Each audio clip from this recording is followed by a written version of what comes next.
नमस्कार नमस्कार, मी शुभम कुलकर्णी. आज आपला 8वा दिवस म्हणू शकतो, कारण की काल आपल्याला सुट्टी होती. तुम्हा सर्वांचं सिंधू इन्स्टिट्यूट तर्फे पुन्हा एकदा स्वागत करतो. आज आपला पहिला अध्याय गीतेचा संपणार आहे. आपले 40 श्लोक झाले होते, 7च श्लोक बाकी आहे. म्हणजे आपण 7 दिवसात एक अध्याय कव्हर केलेला आणि हा अध्याय बऱ्यापैकी मोठा होता असं आपण म्हणू शकतो. चला ध्यान करूया. आपल्या ग्रुपवर ध्यान आहे, सर्वांनी ध्यान बघावं. आधी नारायणाचं ध्यान, त्यानंतर गीतेचं ध्यान. अथ ध्यानम्.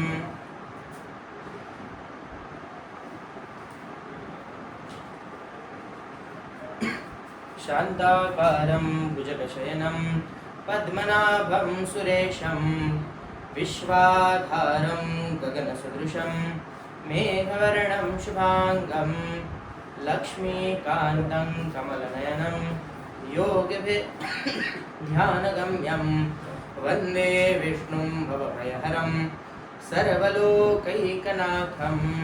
गुरुर्ब्रह्मा गुरुर्विष्णु गुरुर्देवो महेश्वरः, गुरुः साक्षात् परब्रह्म तस्मै श्री गुरवे नमः. माझ्या मागे ध्यान करायचं. ओम पार्थाय प्रतिबोधितां भगवता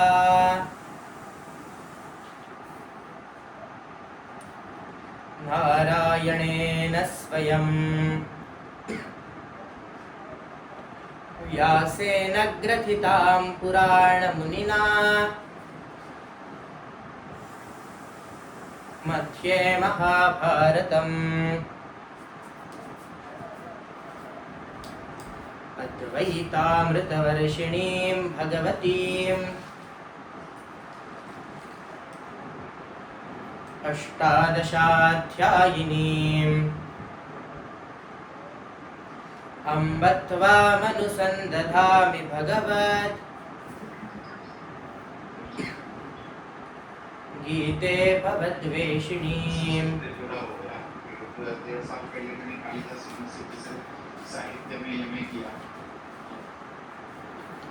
पहिल्या अध्यायाकडे वळतो आहे. सुरुवातीपासून म्हणायचं आहे आणि आपण सर्वांनी म्हणायचं आहे मोठ्याने. ठीक आहे. ओम श्री परमात्मने नमः. अथ प्रथमोऽध्यायः. धृतराष्ट्र उवाच धर्मक्षेत्रे कुरुक्षेत्रे समवेतायुत्सवः मामकाः पाण्डवाश्चैव किमकुर्वत संजय. संजय उवाच दृष्ट्वा तु पाण्डवानीकं व्यूढं दुर्योधनस्तदा आचार्यमुपसंगम्य राजा वचनमब्रवीत्. पश्येतां पाण्डुपुत्राणाम् आचार्यमहतीं च मो व्यूढां द्रुपदपुत्रेण तव शिष्येण धीमता. अत्र शूरा महेश्वासा भीमार्जुनसमायुधि युयुधानो विराटश्च द्रुपदश्च महारथः दृष्टकेतुश्चेकितानः काशीराजश्च वीर्यवान् पुरुजित्कुन्दिभोजश्च शैब्यश्च नरपुङ्गवः युधामन्युश्च विक्रान्त उत्तमौजाश्च वीर्यवान् सौभद्रो द्रौपदेयाश्च सर्व एव महारथाः. अस्माकं तु विशिष्टा ये तान् निबोधद्विजोत्तम. नायका मम सैन्यस्य संज्ञार्थं तान् ब्रवीमि ते. भवान् भीष्मश्च कर्णश्च कृपश्च समितिञ्जयः अश्वत्थामा विकर्णश्च सौमदत्तिस्तथैव च अन्ये च बहवः शूरा मदर्थे त्यक्तजीविताः नानाशस्त्रप्रहरणाः सर्वे युद्धविशारदाः. अपर्याप्तन्तरस्माकं बलं भीष्माभिरक्षितं पर्याप्तं त्विदमेतेषां बलं भीमाभिरक्षितम्. अयनेषु च सर्वेषु यथा भागमवस्थिताः भीष्ममेवाभिरक्षन्तु भवन्तः सर्व एव हि. तस्य सञ्जनयन् हर्षं कुरु वृद्धः पितामहः सिंहनादं विनद्योच्चैः शङ्खं दध्मौ प्रतापवान्. ततः शङ्खाश्च भैर्यश्च प्रणवानकगोमुखाः सहसैवाभ्यहन्यन्त सशब्दस्तु मुलोऽभवत्. ततः श्वेतैर्हयैर्युक्ते महति स्यन्दने स्थितौ माधवः पाण्डवश्चैव दिव्यौ शङ्खौ प्रदध्मतुः. पाञ्चजन्यं ऋषिकेशो देवदत्तन्नञ्जयः पौण्ड्रं दधमौ महाशङ्खं भीमकर्मावृकोदरः अनन्तविजयं राजा कुन्तीपुत्रो युधिष्ठिरः नकुलः सह देवश्च सुघोषमणिपुष्पकौ काश्यश्च परमेश्वासः शिखण्डी च महारथः धृष्टद्युम्नो विराटश्च सात्यकिश्चापराजितः द्रुपदो द्रौपदेयाश्च सर्वशः पृथिवीपते सौभद्रश्च महाबाहुः शङ्खान् दध्मः पृथक् पृथक् सघोषो धार्तराष्ट्राणां हृदयानि व्यधारयत नभश्च पृथिवीं चैव तुमुलोऽप्यनुनादयन् अथौ व्यवस्थितान् दृष्ट्वा धार्तराष्ट्रान् कपिध्वजः प्रवृत्ते शस्त्रसम्पाते धनुरुद्यम्य पाण्डवः ऋषिकेशं तदा वाक्यमिदमाहमहीपते अर्जुन उवाच सेनयोरुभयोर्मध्ये रथं स्थापयमेच्युत यावदेतान् निरीक्षेऽहं योद्धुकामानवस्थितान् कैर्मया सह योद्धव्यमस्मिन् रणसमुद्यमे योत्स्यमानानवेक्षेऽहं य एतेऽत्र समागताः धार्तराष्ट्रस्य दुर्बुद्धेर्युद्धे प्रियचिकीर्षवः सञ्जय उवाच एवमुक्तो ऋषिकेशो गुडाकेशेन भारत सेनयोरुभयोर्मध्ये स्थापयित्वा रथोत्तमम् भीष्मद्रोणप्रमुखतः सर्वेषां च महीक्षिताम् उवाच पार्थ पश्यैतान् समवेतान् कुरून्ति तत्रापश्यत् स्थितान् पार्थः पितॄनथ पितामहान् आचार्यान् मातुलान् भ्रातॄन् पुत्रान् पौत्रान् सख्यांस्तथा श्वशुरान् सुहृदश्चैव सेनयोरुभयोरपि तान् समीक्ष्य स कौन्तेयः सर्वान् बन्धूनवस्थितान् कृपया परयाविष्टो विषीदन्निदमब्रवीत् अर्जुन उवाच दृष्ट्वेमं स्वजनं कृष्णं ययुत्सं समुपस्थितं सीदन्ति मम गात्राणि मुखं च परिशुष्यति वेपथुश्च शरीरे मे रोमहर्षश्च जायते गाण्डीवं स्रंसते हस्तात् त्वक्चैव परिदह्यते न च शक्नोम्यवस्थातुं भ्रमतीव च मे मनः निमित्तानि च पश्यामि विपरीतानि केशव न च श्रेयोऽनुपश्यामि हत्वा स्वजनमाहवे न काङ्क्षे विजयं कृष्ण न च राज्यं सुखानि च किन्नो राज्येन गोविन्द किं भोगैर्जीवितेन वा येषामर्थे काङ्क्षितन्नो राज्यं भोगाः सुखानि च त इमेव स्थिता युद्धे प्राणांस्त्यक्त्वा धनानि च आचार्याः पितरः पुत्रास्तथैव च पितामहाः मातुलाः श्वशुराः पौत्राः श्यालाः सम्बन्धिनस्तथा एतान् हन्तुमिच्छामि घ्नतोऽपि मधुसूदन अपि त्रैलोक्यराज्यस्य हेतोः किन्नु मही कृते निहत्य धार्तराष्ट्रान्नः का प्रीतिः स्याच्च नार्दन पापमेवाश्रये तस्मान् हत्वैतानाततायिनः तस्मान्नार्हा वयं हन्तुं धार्तराष्ट्रान् स्वबान्धवान् स्वजनं हि कथं हत्वा सुखिनः स्याम माधव यद्यप्येतेन पश्यन्ति लोभोपहतचेतसः कुलक्षयकृतं दोषं मित्रद्रोहे च पातकं कथं न ज्ञेयमस्माभिः पापादस्मान् निवर्तितुं कुलक्षयकृतं दोषं प्रपश्यद्भिर्जनार्दन कुलक्षये प्रणश्यन्ति कुलधर्माः सनातनाः धर्मे नष्टे कुलं कृत्स्नमधर्मोऽभिभवत्युत अधर्माभिभवात् कृष्ण प्रदुष्यन्ति कुलस्त्रियः स्त्रीषु दुष्टासु वार्ष्णेय जायते वर्णसङ्करः सङ्करो नरकायैव कुलघ्नानां कुलस्य च पतन्ति पितरो ह्येषां लुप्तपिण्डोरकक्रियाः दोषैरेतैः कुलघ्नानां वर्णसङ्करकारकैः उत्साद्यन्ते जातिधर्माः कुलधर्माश्च शाश्वताः माफ करा मी समोर गेलो थोडं आपण 40 पर्यंत शिकलेलो आहोत आपल्याला 41 पासून आज पुढे शिकायचं ठीक आहे आपण सुरू करूया अधर्माभिभवात् कृष्ण अधर्माभिभवात् कृष्ण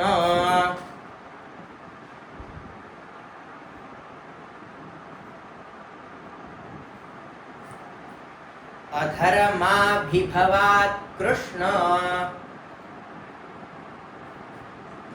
प्रदुष्यन्ति कुलस्त्रियः प्रदुष्यन्ति कुलस्त्रियः अधर्माभिभवात् कृष्ण अधर्माभिभवात् कृष्ण प्रदुष्यन्ति कुलस्त्रियः प्रदुष्यन्ति कुलस्त्रियः स्त्रीषु दुष्टासु वार्ष्णेय. बघा स्त्री लांबायचा आहे, स्त्री दीर्घ आहे. स्त्रीषु दुष्टासु वार्ष्णेय स्त्रीषु दुष्टासु वार्ष्णेय स्त्रीषु दुष्टासु वार्ष्णेय जायते वर्णसंकरः जायते वर्णसंकरः जायते वर्णसंकरः स्त्रीषु दुष्टासु वार्ष्णेय जायते वर्णसंकरः अधर्माभिभवात् कृष्ण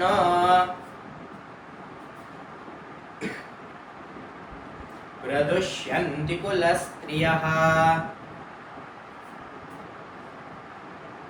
स्त्रीषु दुष्टासु वार्ष्णेय जायते वर्णसंकरः अधर्माभिभवात् कृष्ण प्रदुष्यन्ति कुलस्त्रियः स्त्रीषु दुष्टासु वार्ष्णेय जायते वर्णसंकरः. पण आपलं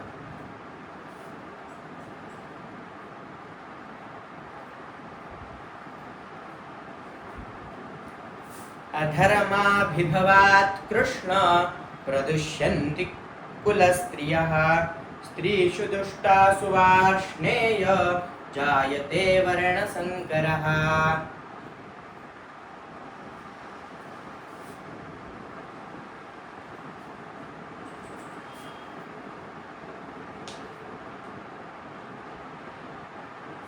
चाळीसाव्या श्लोकापर्यंत बघितलं. आधी धृतराष्ट्र संजयाचा संवाद पुन्हा पहिल्या श्लोकापासून बघतोय. धृतराष्ट्र आणि संजयाचा संवाद. धृतराष्ट्र प्रश्न करतात, त्यानुसार संजय सर्व रणभूमीचं वर्णन करत आहे. त्यानंतर दुर्योधन आणि द्रोणाचार्यांचा संवाद हा संजय आणि धृतराष्ट्राच्या संवादातील संवाद आहे. दुर्योधन द्रोणाचार्यांना कौरव पांडव पक्षातील दोन्ही वीरांचं वर्णन करत आहे. त्यानंतर दोन्ही वीरांकडून होणारा शंखनाद त्याचं वर्णन आहे. अर्जुन श्रीकृष्णांना दोन्ही सेनांच्या मधात आपला रथ आणून ठेवण्यास सांगतात, त्याचं वर्णन आहे. त्यानंतर अर्जुनाच्या मनावर होणारा परिणाम किंवा त्याची विषाद बुद्धी, आपण असं म्हणू शकतो, त्याला जो संशय येतो आहे की मी युद्ध करायला नको, करायला हवं की नाही, आणि त्याबद्दल जो त्याचे मत व्यक्त करत आहे ते आपण पुढे बघतो. अर्जुन म्हणतो अधर्माभिभवात् कृष्ण प्रदुष्यन्ति कुलस्त्रियः स्त्रीषु दुष्टासु वार्ष्णेय जायते वर्णसंकरः. पाप अधिक वाढल्याने कुळातील स्त्रियांवर त्याचा परिणाम होऊ शकतो असं त्यांचं म्हणणं आहे. स्त्रिया ह्या सुरक्षित राहणार नाही. जर आपलं कुळ नष्ट झालं तर आपला वर्णव्यवस्थेचा सुद्धा नाश होणार. जसं वर्णव्यवस्थेप्रमाणे चालत होता आणि बऱ्याच गोष्टी ह्या जन्मजात सुद्धा चालायच्या. आता आपण आधीच्या काळात म्हणतो सर्व गोष्टी वर्णव्यवस्थेनुसार होत्या, बरोबर आहे, परंतु जन्म एका वर्णात घेतला म्हणून असं जरुरी नाहीये की त्याच वर्णाचं तो व्यक्ती कार्य करेल, बरोबर आहे ना. बऱ्याच आपण सगळे ज्येष्ठ आहात तरी असं सांगावं असं वाटतं की बऱ्याच अर्थी वर्णाविषयी समाजात एक विष कालवण्यात असं आपण म्हणू शकतो. पण बरेच आपण जर वेदव्यासांची गोष्ट केली तर वेदव्यास हे स्वतः ब्राह्मणाच्याच पोटी जन्माला आले असं काहीही नव्हतं. असे बरेच दुसऱ्या वर्णात जन्माला आले असूनही ते श्रेष्ठ पदाला पोहोचलेले बरेच व्यक्ती आपल्या इतिहासात आपण बघतो. परंतु अर्जुनाचं तेच म्हणणं आहे की जर असं वर्ण संकर जर झालं तर आपला कुळाचा नाश होईल, ही चिंता अर्जुन व्यक्त करतोय. म्हणजे या युद्धामुळे काय काय घडू शकतं या सगळ्या चिंता तो इथे व्यक्त करत आहे. चल पुढचा श्लोक 45. संकरो नरकायैव संकरो नरकायैव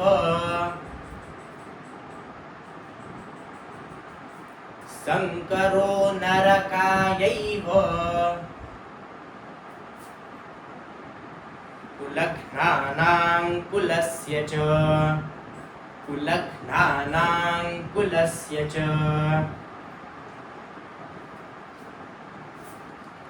संकरो नरकायैव कुलघ्नानां कुलस्य च कुलघ्नानां कुलस्य च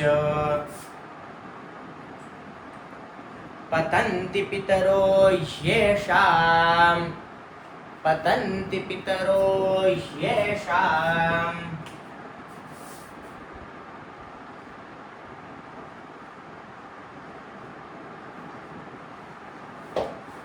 बघा हा शब्द आला ह्येषां म्हणजेच ह अधिक य अधिक ए या दोन व्यंजन आणि एक स्वर अशा 3 अक्षरांनी मिळून तो शब्द म्हणतोय ह अधिक य म्हणजे ह अर्धा आहे य पूर्ण आहे ते जोडाक्षर आहे ते बनतं ये ह मध्ये य चा उच्चार आपल्याला करायचा आहे पतन्ति पितरो ह्येषां पतन्ति पितरो ह्येषां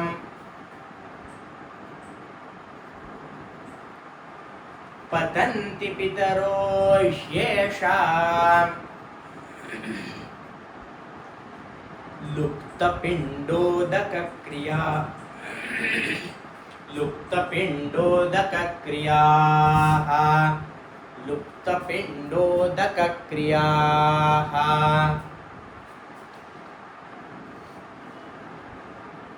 पतन्ति पितरो ह्येषां पतन्ति पितरो ह्येषां लुप्तपिण्डोदकक्रियाः लुप्तपिण्डोदकक्रियाः संकरो नरकायैव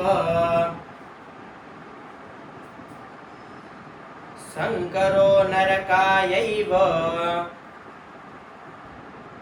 कुलघ्नानां कुलस्य च कुलघ्नानां कुलस्य च पतन्ति पितरो ह्येषां पतन्ति पितरो ह्येषां लुप्तपिण्डोदकक्रियाः लुप्तपिण्डोदकक्रियाः संकरो नरकायैव कुलघ्नानां कुलस्य च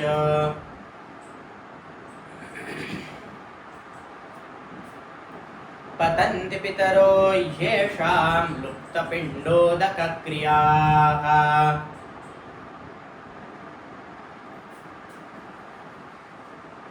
संकरो नरकायैव कुलघ्नानां कुलस्य च पतन्ति पितरो ह्येषां लुप्तपिण्डोदकक्रियाः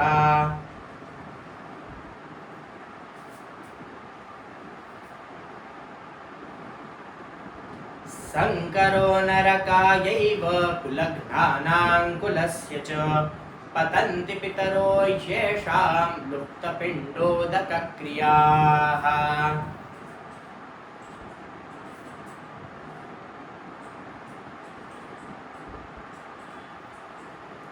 अधर्माभिभवात् कृष्ण प्रदुष्यन्ति कुलस्त्रियः स्त्रीषु दुष्टासु वार्ष्णेय जायते वर्णसंकरः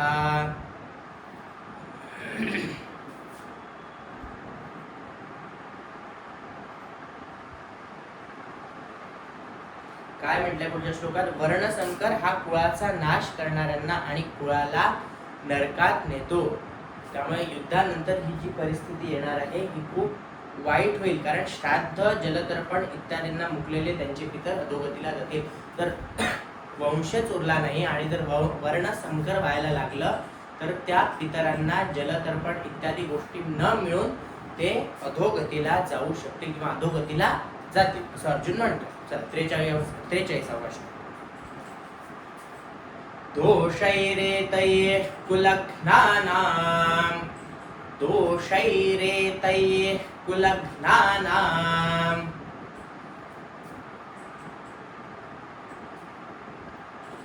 दोषैरेतैः कुलघ्नानां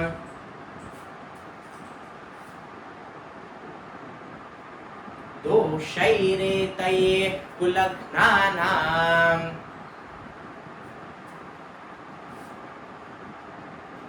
वर्णसंकरकारकैः वर्णसंकरकारकैः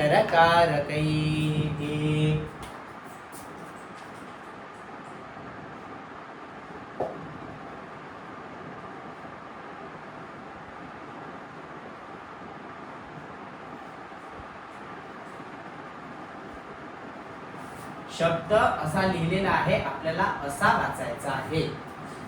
बरोबर आहे. होऊ शकतं एकदम ते लक्षात येणार नाही नेमकं काय लिहिलंय, पण तो क ख क ग आणि ङ, जे ङ हे अनुनासिक आहे पहिल्या वर्गातलं तेच तिथे लिहिलेलं आहे. आपण त्याचा उच्चार अशा प्रकारे जसा आपण हा शब्द वाचू संकर, सवर अनुस्वार क आणि र, संकर, तोच शब्द हा आहे, फक्त लिहिण्याची पद्धत बदललेली आहे. बरोबर आहे. वर्णसंकरकारकैः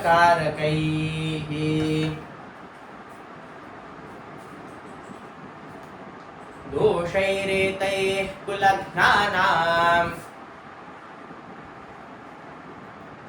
वर्णसंकरकारकैः वर्णसंकरकारकैः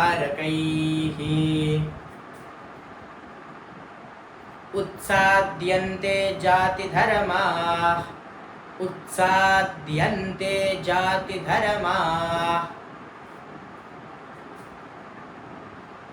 उत्साद्यन्ते जातिधर्माः. तो ज नाही म्हणायचा, आपल्याला ज म्हणायचं. जातिधर्माः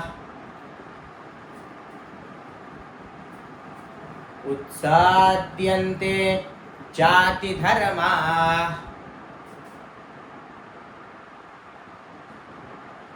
उत्साद्यन्ते जातिधर्माः कुलधर्माश्च शाश्वताः कुलधर्माश्च शाश्वताः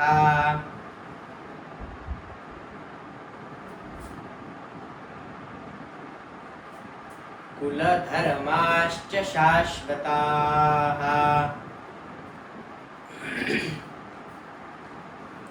उत्साद्यन्ते जातिधर्माः उत्साद्यन्ते जातिधर्माः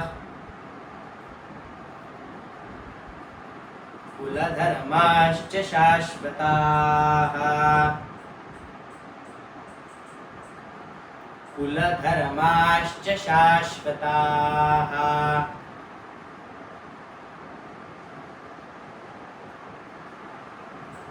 दोषैरेतैः कुलघ्नानां वर्णसंकरकारकैः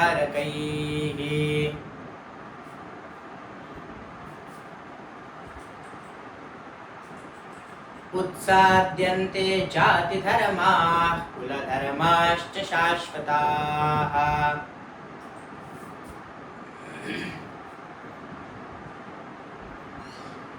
दोषैरेतैः कुलघ्नानां वर्णसंकरकारकैः उत्साद्यन्ते जातिधर्माः कुलधर्माश्च शाश्वताः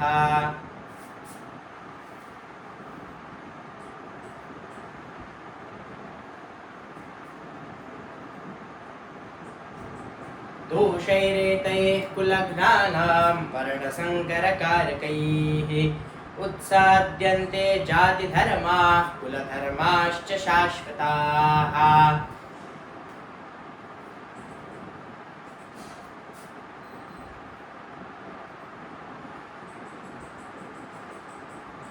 संकरो नरकायैव कुलघ्नानाङ्कुलस्य च पतन्ति पितरो ह्येषां लुप्तपिण्डोदकक्रियाः।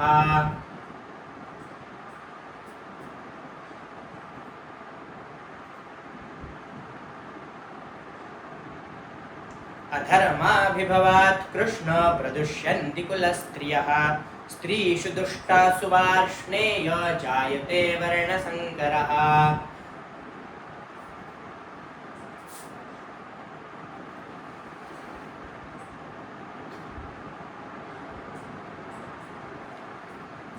तीन श्लोक झाले बघा. हा श्लोकाचा अर्थ छोटूसा आहे पण आपल्याला तो विचार करायला लावण्यासारखा आहे.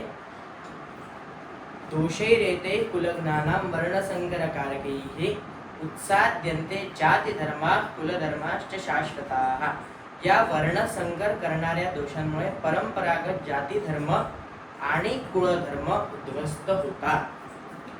आता आपण जर एखाद्या कुळात वाढतो आणि जे उच्च विचारांचं, उच्च विचारसरणीचं, उच्च कर्माचं जर कुळ आहे, आपल्या परंपरा, आपले कुळाचार सगळ्या गोष्टी लागलेल्या आहेत, आपलं कुळ हे प्रत्येक गोष्टीत जर समाजाच्या कुठे ना कुठे उपयोगात पडत आहे आणि अशा कुळाचा जर नाश झाला तर तो फक्त कुळाचा नसून संपूर्ण समाजासाठी तो नाश होईल. बरोबर आहे. त्यानंतर ते शब्द आलाय जाती धर्मा. जाती धर्मा म्हणजे जी आपण जात म्हणतो तो जात अपेक्षित नाही. ते जाती धर्मा म्हणजे जन्मापासून जो मनुष्याचा धर्म आहे. आपण ज्या कुळात जन्म घेतलेला आहे अशा कुळात जन्मल्यापासून जे आपल्याला परंपरा आपल्या लागलेल्या आहेत त्या सर्व परंपरांचा या युद्धामुळे म्हणजे जर सर्वांचा नाश झाला तर त्या परंपरांचा, त्या कुळांचा, या सर्व गोष्टींमुळे नाश होईल आणि त्या कुळधर्माचा सुद्धा नाश होईल. अर्थात तो नुसत्या कुळाचा नसून सर्व समाजाचा नाश आहे असं आपण म्हणू शकतो. चला 44. उत्सन्न कुलधर्माणाम उत्सन्न कुलधर्माणाम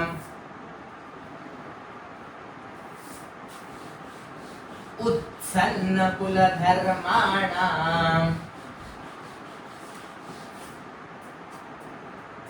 उत्सन्न कुलधर्माणाम.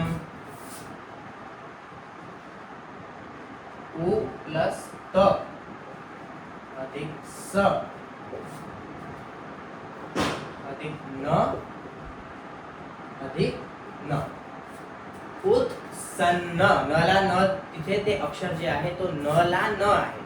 कदाचित कोणी जर मागच्या क्लासला नसेल तर मी सांगितलं होतं की असं लिहिण्याची पद्धत आहे.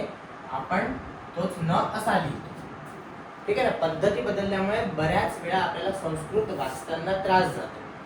तो न असा लिहिलेला आहे तो असा अपेक्षित आहे. आपल्याला वाचन असं करायचं आहे. उत्सन्न कुलधर्माणाम उत्सन्न कुलधर्माणाम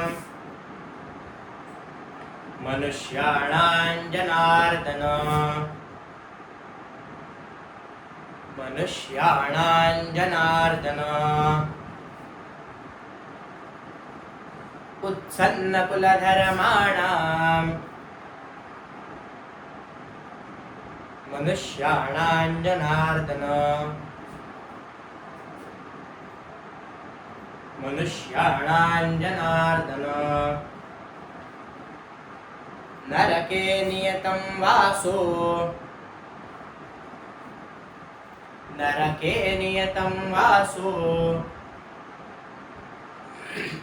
भवतीत्यनुशुश्रुमा भवतीत्यनुशुश्रुमा. नरके नियतं वासो नरके नियतं वासो भवतीत्यनुशुश्रुमा भवतीत्यनुशुश्रुमा. उत्सन्न कुलधर्माणां मनुष्याणां जनार्दन नरके नियतं वासो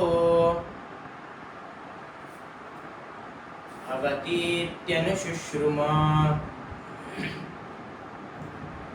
उत्सन्नकुलधर्माणां मनुष्याणां जनार्दन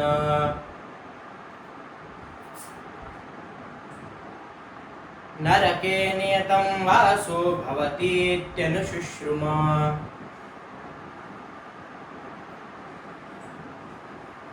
उत्सन्नकुलधर्माणां मनुष्याणां जनार्दन नरके नियतं वासो भवतीत्यनुशुश्रुम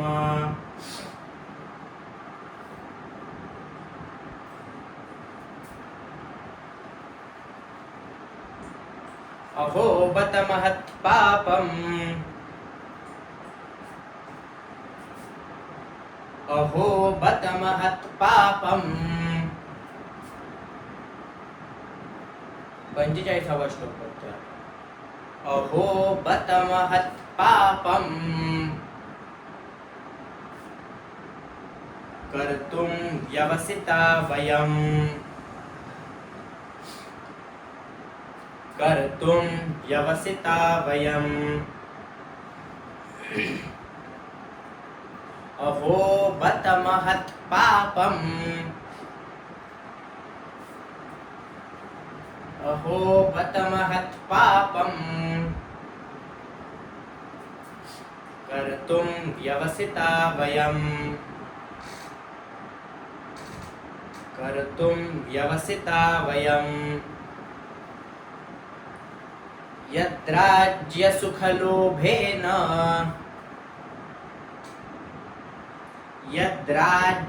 यद्राज्यसुखलोभेन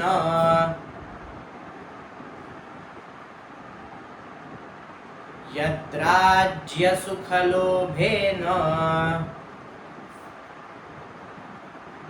हन्तुं स्वजनमुद्यताः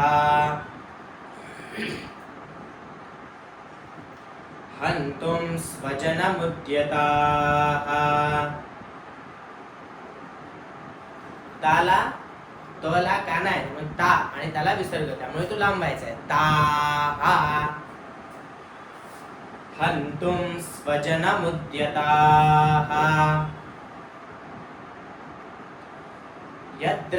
यद्राज्यसुखलोभेन हन्तुं स्वजनमुद्यताः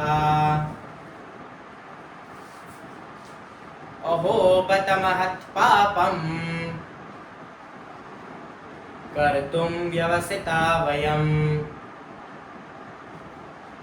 यद्राज्यसुखलोभेन हन्तुं स्वजनमुद्यताः अहो बत महत्पापम् कर्तुं व्यवसिता वयम् अहो बत महत्पापं कर्तुं व्यवसिता वयम्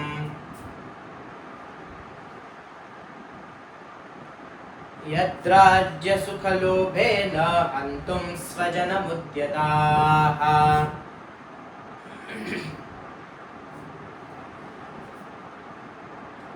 उत्सन्नकुलधर्माणां मनुष्याणां जनार्दन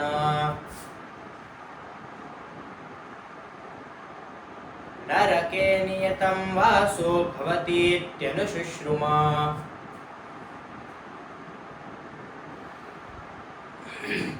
अहो बत महत्पापं कर्तुं व्यवसिता वयम्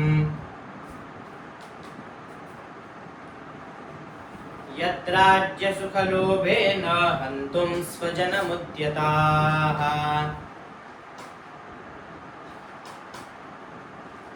उत्सन्नकुलधर्माणां मनुष्याणां जनार्दन नरके नियतं वासो भवतीत्यनुशुश्रुम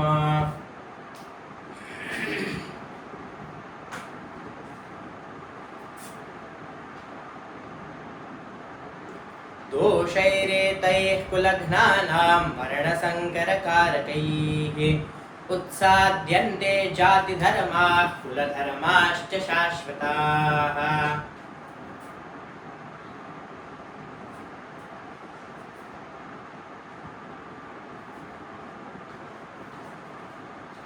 संकरो नरकायैव कुलघ्नानां कुलस्य च पतन्ति पितरो ह्येषां लुप्तपिण्डोदकक्रियाः।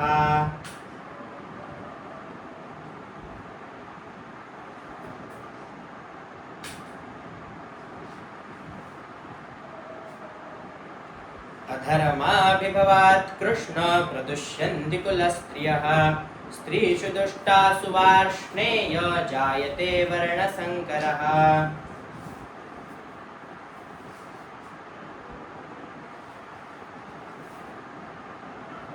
बघा 44व्या श्लोकाचा अर्थ बघतो. उत्सन्न कुलधर्माणां मनुष्याणां जनार्दन नरके नियतं वासो भवती त्यनुशुश्रुम. म्हणजे ज्यांचे कुळधर्म नाहीसे झालेले आहेत. कुळधर्म म्हणजे मी सांगितलं आपल्या परंपरा ज्या अनंत काळापासून आपल्यालाही माहित नाही आपल्या कुळाचं वय किती आहे. बरोबर आहे. कुठेतरी जिथे आपलं कुळ चालू झालं आहे त्या कुळापासून ह्या सर्व परंपरा लागलेल्या आहेत. असा कुळधर्म ज्यांचा नाहीसा झाला, ज्यांच्या परंपरा नष्ट झाल्या कुठल्याही गोष्टीपासून, अशा माणसांना अनिश्चित काळापर्यंत नरकात पडावे लागते असे आम्ही ऐकत आलेलो आहोत. असा अर्जुन म्हणतोय की आम्ही असं ऐकलंय आमच्या थोड्या मोठ्यांकडून, त्यांचे कुळधर्म नष्ट होतात, ज्यांच्या परंपरा नष्ट होतात त्यांना अनिश्चित काळापर्यंत नरकामध्ये पडावं. 45वा अहो पतमहत्पापं कर्तुं व्यवसिता वयं यद्राज्य सुखलोभेन हंतुम स्वजनमुद्यताः. किती खेदाची गोष्ट आहे असं तो म्हणतोय, किती दुःखाची गोष्ट आहे ही की आम्ही बुद्धिमान असूनही, आम्ही सर्व बुद्धिमान असूनही राज्य सुख यांच्या लोभाने स्वतःच्याच कुटुंबियांना आम्ही मारायला तयार झालो, त्यांना ठार करायलाही आम्ही मागे पुढे बघणार नाही. ही किती दुःखाची किती खेदाची गोष्ट आहे. आणि हे मोठे पाप करायला आम्ही का बरं उद्युक्त झालो असेल, आमची मती फिरली का असा तो प्रश्न करतो आहे. असं काय झालं की आम्ही स्वतःच्याच कुटुंबियांना ठार मारायला इथे एकमेकांसमोर, म्हणजे पुढचा पक्ष आणि आमचा पक्ष दोन्ही पक्षांना उद्देशून हे आहे की आम्ही एकमेकांना ठार मारायला इथे जमलो आहोत. चला 46वा श्लोक. यदिमाम प्रतीकार यदिवाम प्रतीकार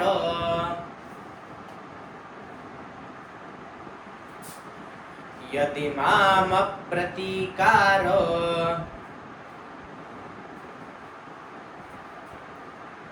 यदिमाम प्रतीकार मशस्त्रं शस्त्रपाणयः मशस्त्रं शस्त्रपाणयः मशस्त्रं शस्त्रपाणयः यदिमाम प्रतीकार मशस्त्रं शस्त्रपाणयः मशस्त्रं शस्त्रपाणयः धार्तराष्ट्रारणे हन्युस् धार्तराष्ट्रारणे हन्युस् धार्तराष्ट्रारणे हन्युस् तन्मे क्षेमतरं भवेत् तन्मे क्षेमतरं भवेत् तन्मे क्षेमतरं भवेत् धार्तराष्ट्रारणे हन्युस् धार्तराष्ट्रारणे हन्युस् तन्मे क्षेमतरं भवेत् तन्मे क्षेमतरं भवेत् यदिमाम प्रतीकार मशस्त्रं शस्त्रपाणयः धार्तराष्ट्रारणे हन्युस् तन्मे क्षेमतरं भवेत् यदिमाम प्रतीकार मशस्त्रं शस्त्रपाणयः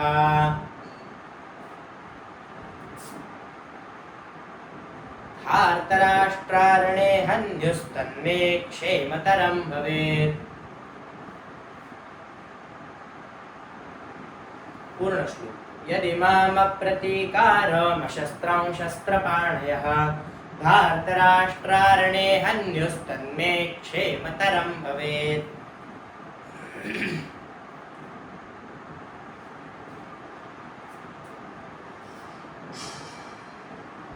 अहो बत महत्पापं कर्तुं व्यवसिता वयं यद्राज्यसुखलोभेन हन्तुं स्वजनमुद्यताः।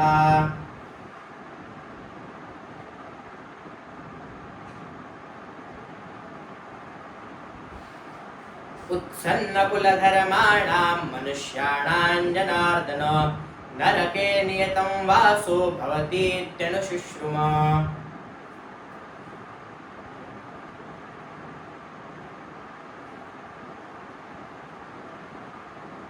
दोषैरेतैः कुलघ्नानां वर्णसङ्करकारकैः उत्साद्यन्ते जातिधर्माः कुलधर्माश्च शाश्वताः।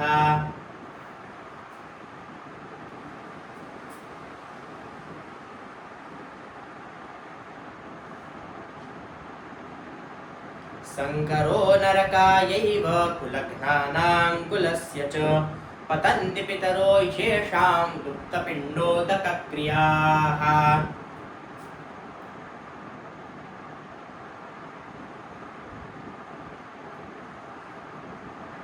मी थांबतोय म्हणजे तुम्ही म्हणताय अशी मी कल्पना करतोय, ठीक आहे। मला समजा दिसत नाहीये तुम्ही म्हणत आहात की नाही, पण माझा एक श्लोक झाल्यावर मी एकदा म्हटलं, मी जो थांबतोय म्हणजे तुम्हाला म्हणायचंय म्हणून मी थांबतोय, ठीक आहे ना।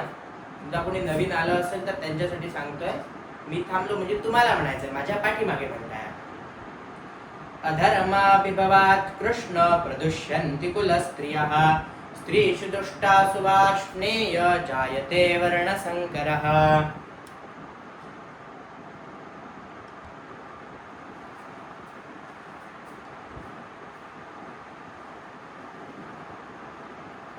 शेषावा श्लोक। यदि माम प्रतीकारमशस्त्रं शस्त्रपाणयः धार्तराष्ट्रारणे हन्युस् तन्मे क्षेमतरं भवेत्। तर शस्त्र विरहित मी, शस्त्ररहित प्रतिकार न करणाऱ्या मला धृतराष्ट्राच्या पुत्रांनी, धार्तराष्ट्र म्हणजे धृतराष्ट्राचे पुत्रांनी रणात ठार मारले तरी ते मला अधिक कल्याणकारक ठरेल। सध्या अशी परिस्थिती आहे, तो म्हणतोय की जर मी शस्त्र विरहित आहे आणि मी प्रतिकार करत नाहीये, कुठलेही शस्त्र माझ्या हातात नाहीये, तर शस्त्रास्त्र घेतलेल्या धृतराष्ट्रपुत्रांनी जरी मला ठार केलं तरी ते अधिक कल्याणकारक ठरेल। हे सर्व अर्जुनाने अशा प्रकारे युद्ध सुरू होण्याच्या आधी मत मांडलेलं आहे। पहिल्या अध्यायात श्रीकृष्णांचं वाक्य नाही, पहिल्या अध्यायात धृतराष्ट्र प्रश्न करतात, संजय त्यावर वर्णन सांगतात आणि जे अर्जुनाला प्रश्न पडले आहेत ते सर्व प्रश्न अर्जुन तिथे मांडतात। शेवटचा श्लोक। संजय उवाच एवमुक्त्वार्जुनः संख्ये एवमुक्त्वार्जुनः संख्ये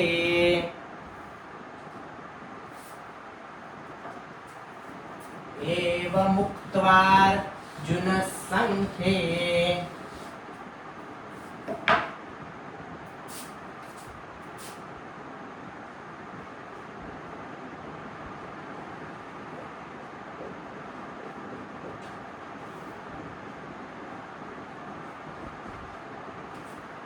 मु क म्हणजे क अर्धा त अर्धा आणि बा, हा फक्त दोनच केला आपण तर होईल त्वा, बरोबर आहे। अर्धा त त्याला पूर्ण व किंवा पूर्ण बा तो होईल त्वा, पण आपल्याला अर्धा क सुद्धा त्याला जोडायचा म्हणजे मुख आणि त्वा। तुम्ही जर हे दोन शब्द एकत्र करून म्हटले आणि हे जर दोन शब्द एकत्र करून म्हटले तर आपल्याला सहज म्हणता येईल मुख अधिक त्वा। एवमुक्त्वार्जुनः संख्ये एवमुक्त्वार्जुनः संख्ये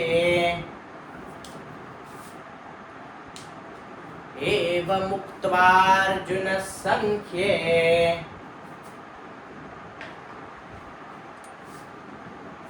रथोपस्थ उपाविशत रथोपस्थ उपाविशत एवमुक्त्वार्जुनः संख्ये रथोपस्थ उपाविशत एवमुक्त्वार्जुनः संख्ये रथोपस्थ उपाविशत विसृज्य सशरं चापं विसृज्य सशरं चापं विसृज्य सशरं चापं शोकसंविघ्नमानसः शोकसंविघ्नमानसः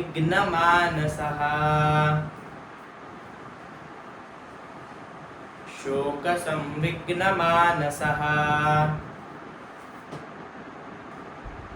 विसृज्य सशरं चापं विसृज्य सशरं चापं शोकसंविघ्नमानसः शोकसंविघ्नमानसः एवमुक्त्वार्जुनः संख्ये रथोपस्थ उपाविशत विसृज्य सशरं चापं शोकसंविघ्नमानसः एवमुक्त्वार्जुनः संख्ये रथोपस्थ उपाविशत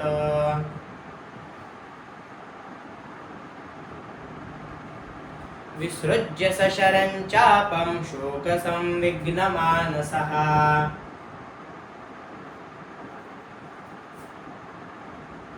एवमुक्त्वार्जुनः संख्ये रथोपस्थ उपाविशत विसृज्य सशरं चापं शोकसंविघ्नमानसः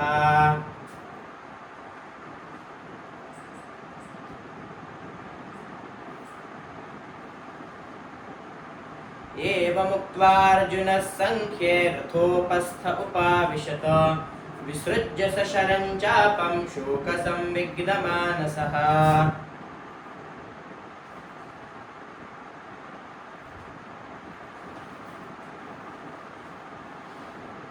यदि मामप्रतीकारमशस्त्रं शस्त्रपाणयः धार्तराष्ट्रारणे हन्युस्तन्मे क्षेमतरं भवेत्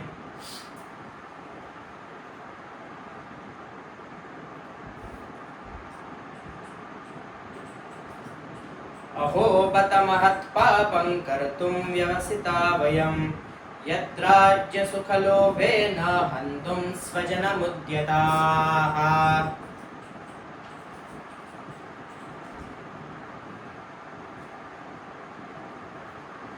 उत्सन्नकुलधर्माणां मनुष्याणां जनार्दन नरके नियतं वासो भवतीत्यनुशुश्रुम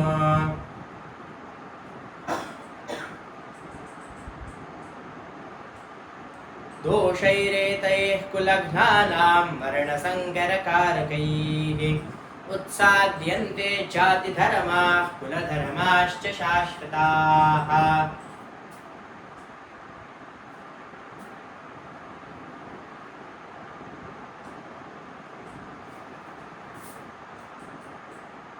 संकरो नरकायैव कुलघ्नानां कुलस्य च पतन्ति पितरो ह्येषां लुप्तपिण्डोदकक्रियाः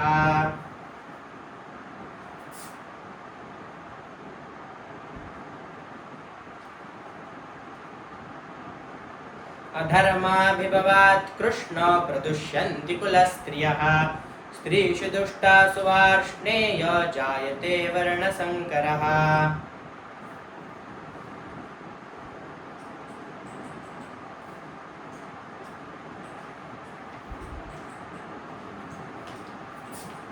सर्वात शेवटचं श्लोकाच्या नंतरचं जे अध्याय संतांना म्हणायचं आहे.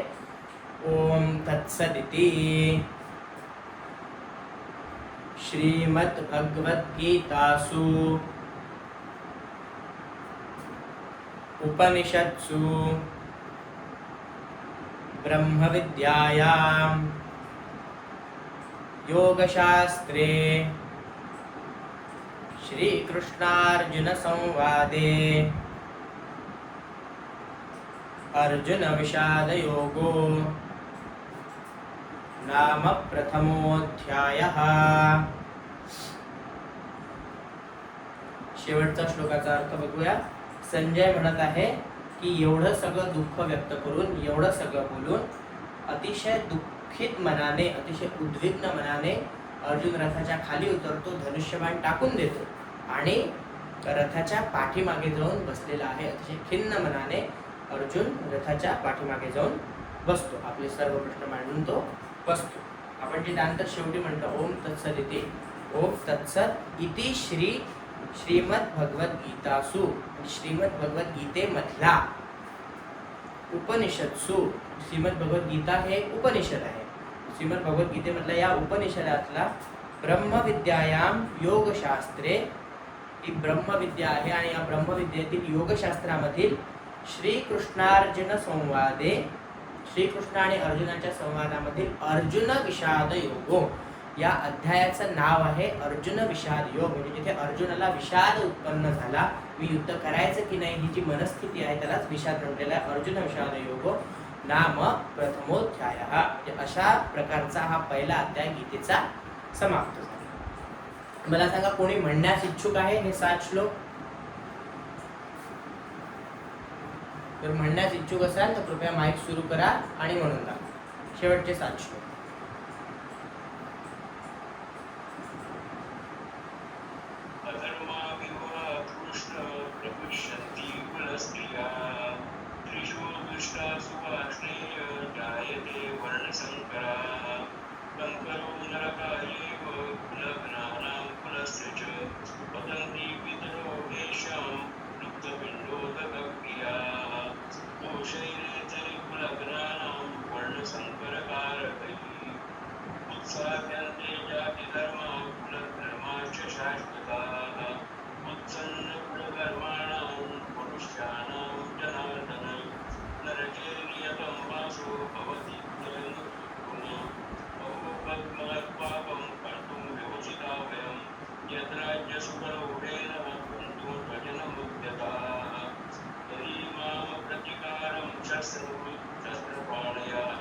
काका पुन्हा एकदा यदिमाम प्रतीकारम शस्त्रम शस्त्रपाणयः,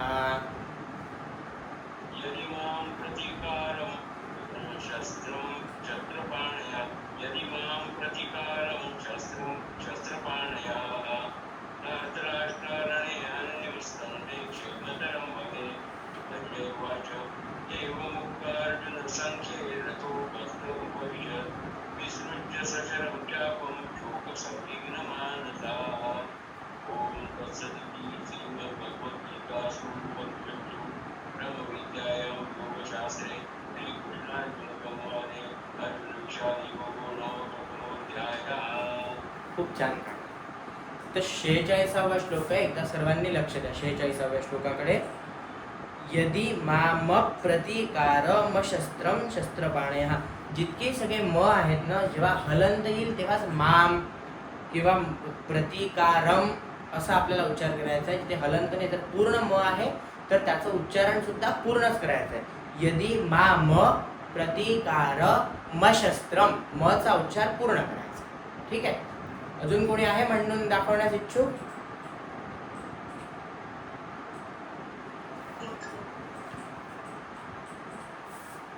कोण म्हणताय? हा म्हण.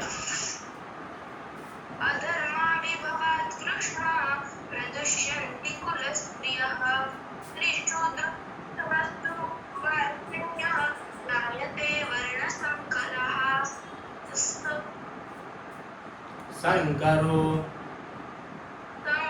नरकायैव कुलध्यान कुलस्य च पतन्ति पितरो शेषाम्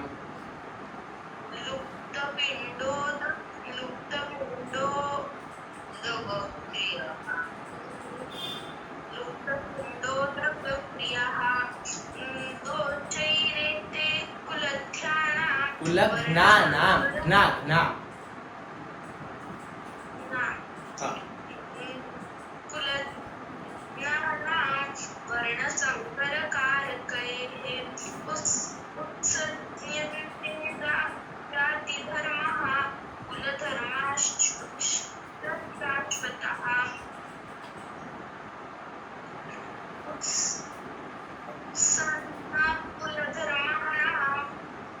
मनुष्याणां जनार्दन नरकीर्ण्यकम्बरतो भवतीत्यनुश्रुमा अहो बद्धमहापापं कर्तुं व्यवस्थितः वयं यद्राज्यसुखलोभेन हन्तुं वज्रमुद्यतः यदि मम प्रतिकारं छत्रपाणिनः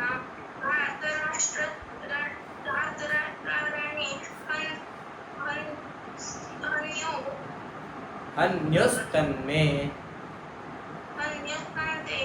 क्षेमतरं भवेत् सञ्जय उवाच एवमुक्त्वा अर्जुनः सङ्ख्ये रथोपस्थितः विसृज्य शरमचापं शोकसमुद्विग्रमानसः. खूप छान बेटा. चला आपला पहिला अध्याय अशा प्रकारे आज समाप्त झाला. उद्यापासून दुसऱ्या अध्यायाकडे वळूया. त्यानंतर कोणाला काही सूचना, काही अपेक्षा, आपली कुठलंही मत मांडायचं असेल आपण ग्रुपवर बिनधास्तपणे मांडू शकता. आपल्या काही सूचना असतील तर आमच्यापर्यंत कळवा. काही सुधारणा करायची असेल तर आपण नक्कीच करू. दुसरी गोष्ट, आपण दररोज सरावाचे जितके रेकॉर्डेड क्लासेस आहेत ते आपल्या ग्रुपवर दररोज येत आहेत. त्यामुळे सर्वांनी, माझी प्रार्थना आहे सर्वांना की वारंवार त्या क्लासेसचे ते श्लोक ऐकावे आणि त्यांचा सराव करत राहावा, जेणेकरून आपलं अजून स्पष्ट, आपली म्हणणी अजून स्पष्ट होईल. उद्या भेटूया. धन्यवाद.